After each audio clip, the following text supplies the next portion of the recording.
యొక్క ఆజ్ఞ మేరకు ఆయన మానవాళి నిమిత్తమై నా ప్రాణాన్ని కలవలసిలో బలిగా పెట్టి మరణాన్ని గెలిచి మరియు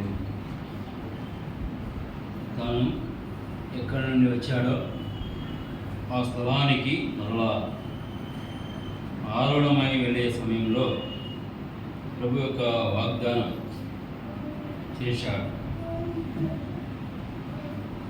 నన్ను జ్ఞాపకం చేసుకుంటే దీనిని చేయండి కదా, ఆజ్ఞనిచ్చాడు, వాగ్దానం చేశాడు కదా, మరలా వస్తానని వాగ్దానం చేశాడు. మరియు నమ్మదగిన ప్రభు కాబట్టి ఆయన వస్తాడు. మరియు మనం ఏం చేయాలి? ఆయన వచ్చే పర్యంతరము ఆయనను జ్ఞాపకం చేసుకోవాలి కదా. అందుకే ఈ ఉదయకాలంలో ఆ గొప్ప దేవుడు ఈ భాగ్యము మనకు అనుగ్రహించాడు కదండి. ఏ భాగ్యం అంటే ఆయనను స్తుతించేది ఎవరు, ఆయనను జ్ఞాపకం చేసుకునేది ఎవరు అంటే సజీవులే కదా. నిన్ను జ్ఞాపకము చేసుకుని ముద్ది నిన్ను కీర్తించదని మరియు కీర్తన మనము చూస్తాం. అలాగే ఏ అర్హత ఏ యోగ్యత లేని మనలను, కేవలము నిన్నటి వారమైన మనలను మన ఎడల ఆయన దయ చూపాడు. మన ఎడల ఆయన కనికరాన్ని చూపి నేటి దినంలో ఎందరో యొక్క దినం చుడుగా గతించిపోయారు. మరియు అటువంటి వారమైన మనలను ఆయన జ్ఞాపకం చేసుకున్నాడు. ఎందుకంటే ఆయనను, ఆ సజీవుణ్ణి మనము జ్ఞాపకం చేసుకోవాలని మనకు ప్రాణభిక్ష ఆయన పెట్టాడు. మనకు ఆయుష్ కాలాన్ని ఆయన పొడిగించి ఈ నూతన దినంలో ఉదయకాలన ఆయన బల్ల చుట్టూ ఉంటోలే ఉన్నను చేర్చాడు. మరియు అట్టి గొప్ప దేవుని మరియు లేఖనానుసారంగా ఆరాధన తలంపులను మనం తలంచి ఆరాధనలో ముందుకు కొనసాగుదాం. పరిశుద్ధ గ్రంథం నుండి అపోస్తలుడైన పౌలు ఎబ్రీయులకు రాసిన పత్రిక 9వ అధ్యాయము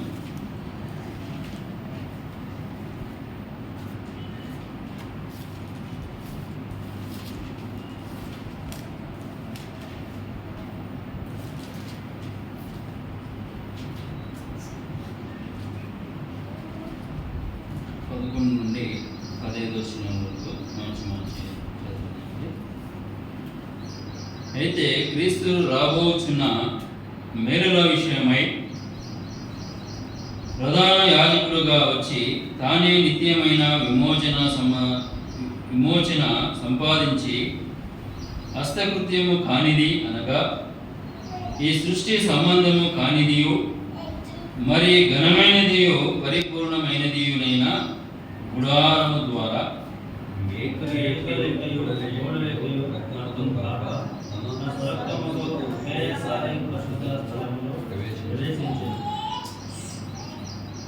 ఏలైనగా మేకల ఎక్కయో ఎడ్ల ఎక్కయో రక్తమును మైలపడిన వారి మీద ఆవుదూడ బూడిద చెరుటయో శరీర శుద్ధి కలుగునట్లు వారిని పరిశుద్ధపరిచిన గల నిత్యుడు దేవునికి నిర్దోషిగా అర్పించుటకు జీవముల దేవుని సేవించుటకు మా మనసాక్షిని ఎక్కువగా ఈ హేతు చేత మొదటి నిబంధన కాలంలో జరిగిన అపరాధముల నుండి విమోచనము కలుగుటకై ఆయన మరణము పొందినందున పిలువబడిన వారు నిత్యమైన స్వాస్థ్యమును గూర్చిన వాగ్దానమును పొందు నిమిత్తము ఆయన క్రొత్త నిబంధనకు మధ్యవర్తి అయి ఉన్నాడు.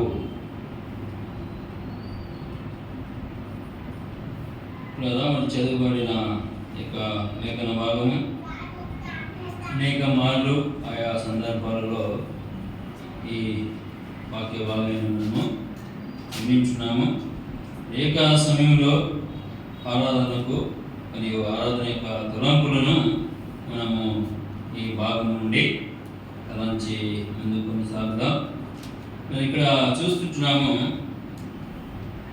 13వ విషయంలో ఏలైనగా మేకల యొక్కయు ఎడ్ల యొక్కయు రక్తమును మైలపడిన వారి మీద ఆవుదూడ బూడిద చెల్లుటయో శరీర శుద్ధి కలుగునట్లు వారిని పరిశుద్ధ పరిచిన ఎడల నిత్యుడగు ఆత్మ ద్వారా తన్ను తాను దేవునికి నిర్దోషినిగా అర్పించుకునిన క్రీస్తు యొక్క రక్తము నిర్జీవ క్రియలను విడిచి జీవంగా దేవుని సేవించుటకు మీ మనస్సాక్షిని ఎంతో ఎక్కువగా శుద్ధి చేయును అని మనము చదువుతూ ఉంటున్నాము.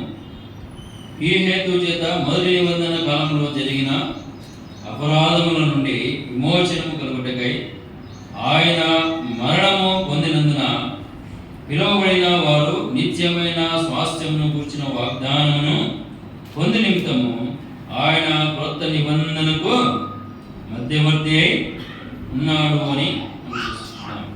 అని 10వ వచనంలో ఆఖరి వరుసలో మనము చదువుతున్నాం.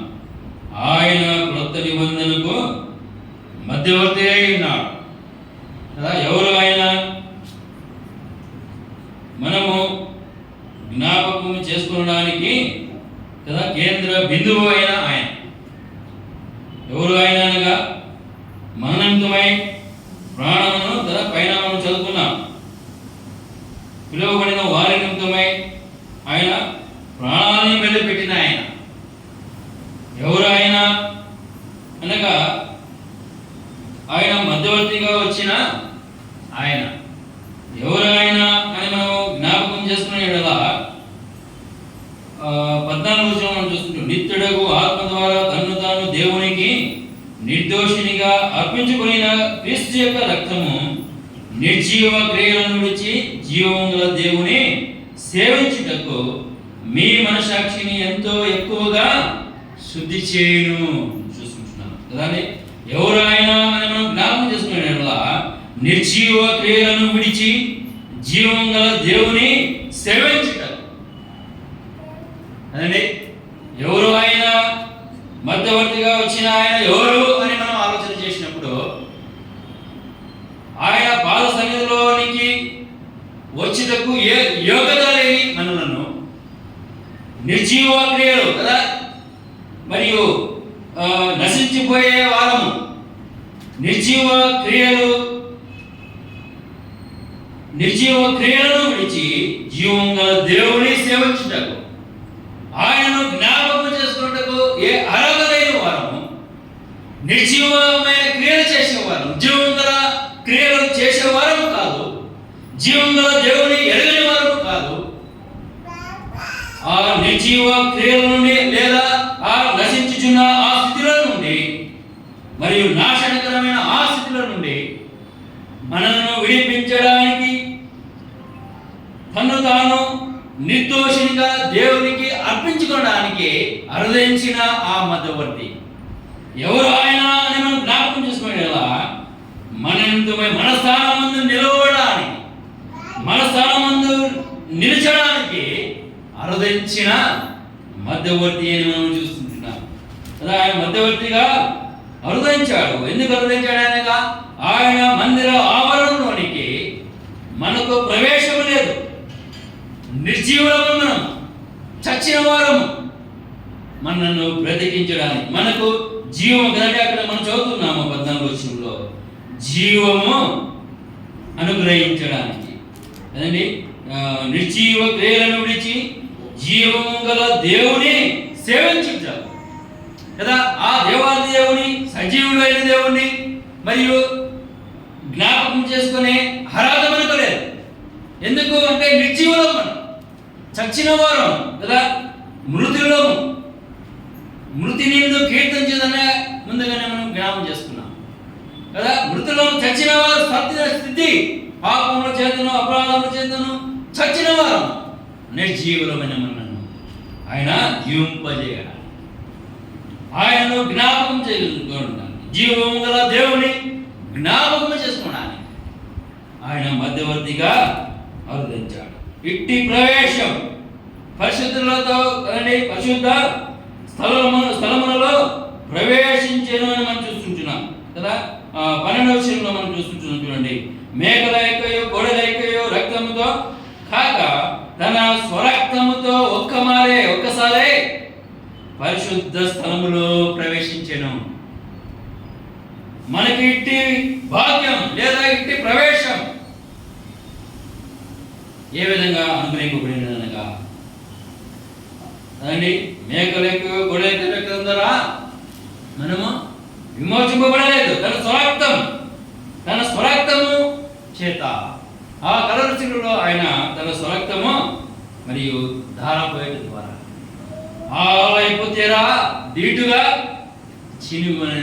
చినిగెను అని గ్రంథంలో మనం చూస్తాం కదండి. ఆ తెర చినుగగా ఆ తెరను అడ్డు తెరను దేవుడు ఆ శిలువ రక్తం ద్వారా కదండి 12వ వచనం మనం చూస్తున్నాం కదా. తన స్వరక్తముతో ఒక్కసారే పరిశుద్ధ స్థలములో ప్రవేశించెను. ఆయన ప్రవేశించడం ద్వారా మనకు ఈ ప్రవేశం మనకు అనుగ్రహింపబడించున్నది. ఈ ప్రవేశాన్ని మనకు అనుగ్రహించడానికి ఆ మధ్యవర్తి ఈ యొక్క లోకానికి ఆయన అరుదించిన మధ్యవర్తిగా మనం చూస్తున్నాము. అదే మరియు తిమోతి అపోస్తులైన మరియు పౌలు తిమోతికి రాస్తూ మొదటి తిమోతి పత్రిక 2:5 తెలియజేస్తున్నటువంటి ఆ మధ్యవర్తి ఎవరు అని మరియు అపోస్తులైన పౌలు తిమోతికి రాసిన మొదటి పత్రిక 2వ అధ్యాయము 5వ వచనం.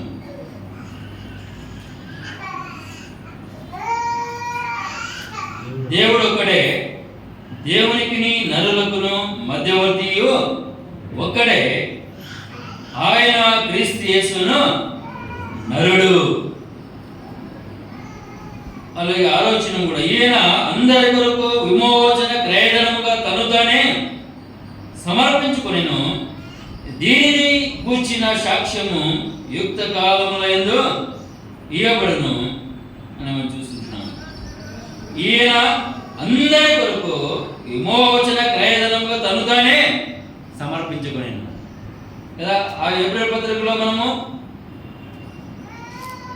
ఆలోచన చేశాం కానీ ఆయన నిర్దోషిగా దేవునికి అర్పించుకొనెను. అంతేకాకుండా తన సరక్తముతో ఒక్కమారే పరిశుద్ధ స్థలములో ప్రవేశించాడు. ఆయన ప్రవేశించి మనకు ఉచితమైన ప్రవేశము ఆయన అనుగ్రహించినట్టుగా మనము చూస్తున్నాం. ఆయన క్రొత్త నిబంధనకు మధ్యవర్తి అయినారు. ఎవరు ఆయన అని మనం ఆలోచన చేసినప్పుడు మన స్థానమందు నిలవడానికి ఆయన నరుడుగా అరుదించిన ఆయన మనుష్య కుమారుడిగా నశించిన దానిని లూకా సువార్త 19:10 అనుసారంగా నశించిన దానిని వెదికి రక్షించడానికి అరుదించిన మనుష్య కుమారుడు, అరుదించిన మధ్యవర్తిగా అరుదించిన నరుడు. దేవునికి నరునికి మధ్యవర్తి ఒక్కడే కదండి. మధ్యవర్తిగా క్రొత్త నిబంధనకు మధ్యవర్తి అయి ఉన్నాడు. ఆ ఉన్నవాడు కదండి ఎవరైనా మధ్యవర్తి అయి ఉన్నాడు. మోషేతో మాట్లాడుతున్నప్పుడు కదా నీ పేరేమని మోషే అడిగినప్పుడు అంటున్నాడు కదా, నేను ఉన్నవాడును అనువాడును కదా. ఆయన ఉన్నవాడు, మధ్యవర్తి అయి ఉన్నవాడు. మరియు దేవునికి నరునికి మధ్యవర్తిగా అరుదించినవాడు. ఆయన ఎవరు? క్రీస్తు యేసు అని అన్నారు. మరియు ఈ యొక్క ఉదయకాలమున అట్టి గొప్ప దేవుని మనము జ్ఞాపకం చేసుకున్నాం. ఎవరిని మధ్యవర్తిగా అరుదించిన ఆయనను, ఎవరిని నిర్జీవులుగా ఉన్న మనలను చచ్చిన వారి ఉన్న మనలను, నశించిపోతున్న మనలను వెతికి రక్షించి కదండి మన స్థానం ముందు నిలిచి ఆ దేవునికి నిర్దోషినిగా తను తాను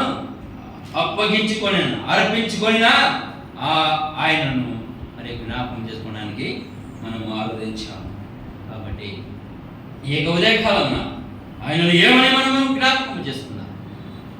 అంటే ఆయన మన స్థానమందు నిలిచాడు, జామీనుదారుడుగా ఉన్నాడు, మధ్యవర్తిగా దంచాడు కదండి. ఆయన కొత్త నిబంధనకు మధ్యవర్తి అయి ఉన్నాడు. కొత్త నిబంధనకు మధ్యవర్తి అయి ఉన్నాడు అనగా నూతన జీవితం. ఆయన మందిరములోనికి ప్రవేశించే జీవితం, ఆయనను జ్ఞాపకం చేసుకునే జీవితం కదా. జీవం గల దేవుని జ్ఞాపకం చేసుకోవడానికి ఆయన తను తాను ఒక్కమారే అర్పించుకొనేను, ఒక్కమారే ప్రవేశించును, ఒక్కమారే తన స్వరక్తము ద్వారా కదండి, తన స్వరక్తం ద్వారా ఒక్కమారే ఎందుకు ప్రస్తావించాడు అనే ఆలోచన మనం చేసినప్పుడు అదండి ఈ యొక్క పాపపు ప్రాయశ్చిత్తార్థమై అలనాడు మరియు యాజకుడు తమది కాని రక్తం, అందుకే భక్తుడు కదండి అపొస్తలుడైన పౌలు మరి తన స్వరక్తము అని రాశాడు కదా. ఒకప్పుడు ఎడ్లకి గొడవలకి రక్తం ద్వారా మరియు విమోచింపబడేవాడు. అయితే అవి మాటి మాటికి జ్ఞాపకం కదండి. బలి అనగా అది ఇక జ్ఞాపకముకు రాకూడదు. అందుకనే మరి భక్తుడు కదండి పరిశుద్ధాత్మ దేవుడు భక్తి ద్వారా ఆ మాటను ప్రస్తావించినట్టుగా మనం చూస్తాం. ఆయన దేవునికి కదండి నరుడు దేవుని దూరమైపోయాడు, ఆజ్ఞల దగ్గర నుంచి దూరం అయిపోయాడు ఉభయులను ఏకం చేయడానికి, లేదా ఆయన సన్నిధికి వచ్చేటకు ఏ అర్హత లేని మనకు ఈ భాగ్యము ఇవ్వడానికి ఆయన దేవునికి నరునికి మధ్యవర్తిగా అర్థించాడు. ఆయన ఎవరు అనగా ఉన్నవాడు కదా, మోషేతో తెలియజేసిన రీతిగా ఆయన ఉన్నవాడు, మన స్థానం ముందు నిలిచినవాడు, ఆయన క్రొత్త నిబంధనకు మధ్యవర్తి అయి ఉన్నవాడు, ఆయన నిలిచినవాడు, మన స్థానం ముందు ఆయన నిలిచినవాడు, నేరస్తులలో ఒకడిగా ఎంచబడినవాడు. మరి ప్రేత్రాల భూమిలో 53వ యెషయా గ్రంథంలో మనం చూస్తాం కదా, ఆయన ప్రేత్రాల భూమిలో పడవేయబడిన వాడు. భక్తిహీనులతో కదండి ప్రేత్రాల భూమిలో పడవేయబడిన సంగతి కీర్తన గ్రంథము 22వ కీర్తనలో మనకు కనబడుతుంది. 53వ అధ్యాయం యెషయా గ్రంథంలో ఆయన భక్తిహీనులతో సమాధి ఏర్పడిన మనం అక్కడ చదువుతాం. 53వ అధ్యాయం యెషయా గ్రంథం మన స్థానంలో ఆయన నిలవడానికి మధ్యవర్తిగా అర్థించిన దేవుడిగా మనము ఈ యొక్క ఉదయకాలను మనం చేసుకుంటాం. ఆయన దేవునికి నరునికి మధ్యవర్తిగా అర్థించిన దేవుడిగా, మరియు ఆయన సన్నిధికి వచ్చేందుకు ఏ అర్హత లేదు, ప్రవేశము మనకు లేదు. మరి ప్రవేశాన్ని అనుగ్రహించడానికి ఒక్కసారి ఆయన మన నిమిత్తమై తను తాను అర్పించుకున్న దేవునిగా మనము జ్ఞాపకం చేసుకున్నాం.